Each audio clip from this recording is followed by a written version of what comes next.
someone who was a critic of this whole war, the way the war on terror has been fought, I felt that if the original enemy was Al-Qaeda, why attack the Taliban? Because I always felt that Taliban were like a medieval militia who had no vision. They don't have the education, the capacity outside Afghanistan. But they... go ahead. So in my opinion, initial attempts should have been made to isolate Al-Qaeda and not sort of, make Taliban the enemy. And then in making Taliban the enemy, it ended up becoming a Pashtun resistance. But they did exactly that, didn't it? Didn't the United States government and even governments in the region go to the Taliban and say, hand over Al-Qaeda, including bin Laden, and we will not attack and try to kill him? Yeah, but the Taliban, in reply, said that give us proofs and we'll hand over Osama.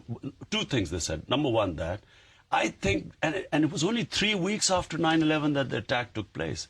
I think that as the parliament of Taliban actually told Osama bin Laden to leave Afghanistan, I thought they were imploding at the time. I thought they were crumbling. I think a little bit more pressure, my opinion was that Taliban would actually have disassociated themselves from Al-Qaeda, and then Al-Qaeda would have been easy to handle. But what has happened now is that this is now a mess where first it was Taliban and then the criminal warlords were brought back to Afghanistan, because of whom the Taliban movement started, against the warlords. Right. They were brought back, hence poppy cultivation, hence drug money, hence no rule of law. And then it started, the Northern Alliance, which was a minority, was imposed on a majority. So the Pashtun then moved in with the Taliban.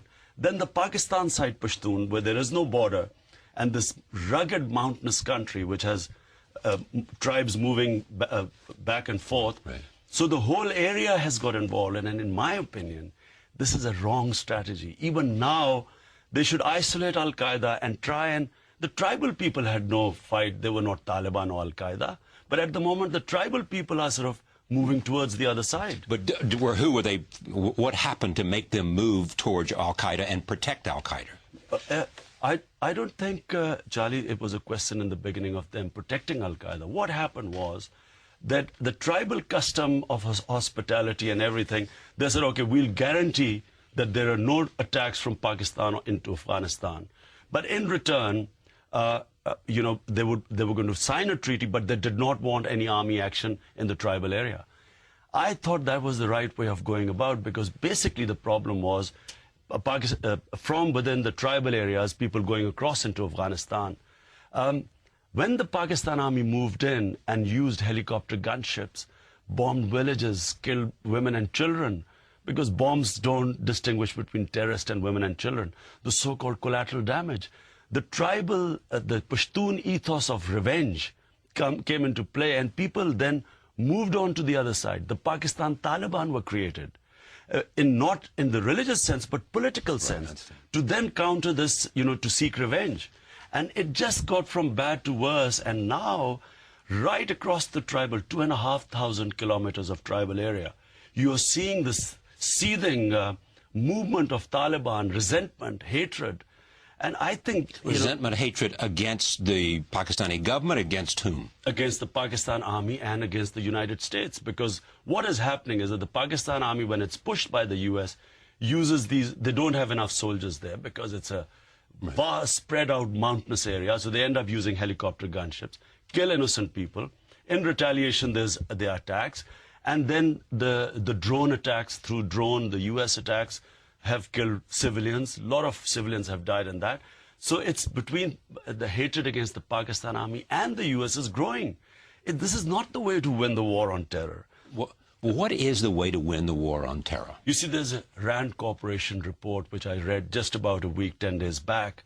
According to the report, in the last 40 years, only 8% of terrorist activity has been won by military means. Yeah. The rest has been policing, intelligence, and dialogue by isolating the terrorist. I don't think this is the right strategy which is going on in Pakistan right now. It's creating more terrorists, it's creating more hatred. They are getting sympathy amongst the people. The more the bombing takes place. And remember the Pashtun character, there's a history of Pashtun. They've resisted every invader. Whenever the outsider comes, they all unite. Otherwise, they fight each other. But when the invader comes, they unite. And this is, I hear some talk about U.S. troops going into the tribal area. It's the biggest, to think about it is such madness. But they have made clear, the U.S. has made clear that if there was clear and convincing evidence of where bin Laden was, they would go after him, regardless of sovereignty, regardless of anything. They have said that, but look at the number of times they've bombed areas and they've killed tribal people, what is called collateral damage. And all it does is, and not just in Pakistan, in the Afghanistan area too, even Karzai has commented upon the number of civilian casualties. What it's doing is they're losing the battle for hearts and minds. You've got to get people on your side and isolate the terrorists. You should not be doing things that will push people towards the terrorists. And that part of the world, every man is armed. There are about 1 million armed men in the tribal area. I mean, to 1 million armed men. The tribal belt, every man in the tribal area is armed. I think people need to be educated about the tribal area and the history of the tribal area. Well, that's why you're here. Tell us more. Just to give you an example, that in the 200-year Raj by the British of Indian subcontinent, more British soldiers died in Waziristan alone than the rest of India. Right. In 200 years. And they've left plenty of material behind. The British realized that this thing about revenge, which is in the Pashtun character. So what they used to do is, when they used to bomb a village, they'd first drop leaflets that we are coming to bomb it, and tomorrow, on 24 hours, we're going to come and bomb this village. They would drop leaflets, people would get out, and the bombing would be as a punishment. And they realized that if they kill people, all they would do is they will incur more animosity, and the fighting would go on and on. Unfortunately, these lessons, no one has read any history of that area. And so what is happening is that rather than fight terrorism, they are actually helping the terrorists. But there's no doubt in your mind that if, in fact, militants or terrorists gain the ascendancy in Pakistan, everything you believe in would be eradicated. In Pakistan, there is no question of the terrorist ever gaining ascendancy. Pakistani Why are you so sure? Whenever the Pakistani people have voted, this time, in these elections, even the religious parties were wiped out. Not all of them are extreme. They were just wiped out. People vote for moderates in the country.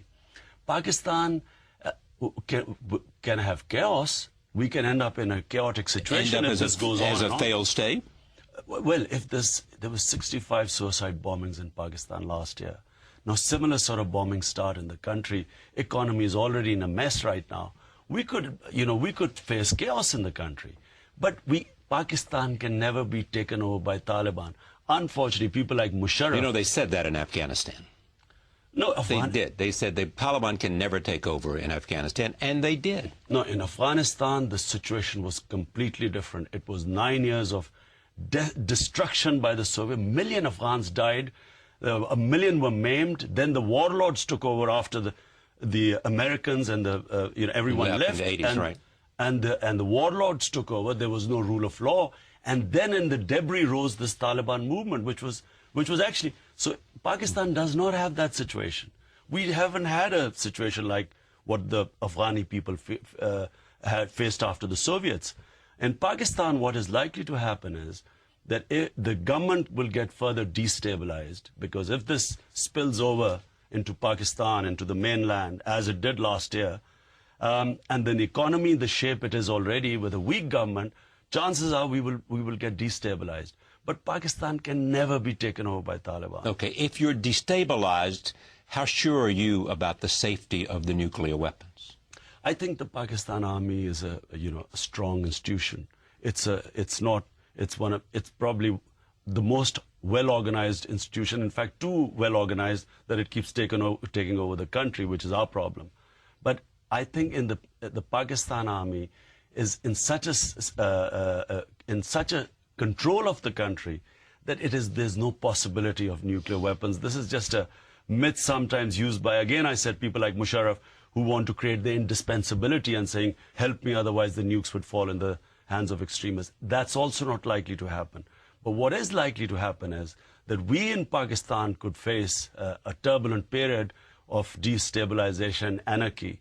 And so Pakistan is in that critical situation and right if now. that happens, what happens? If there is destabilization and anarchy in Pakistan? Well, one thing's for sure, that the army will be intact. I mean, the army is You have very confidence strong. in Kanyani?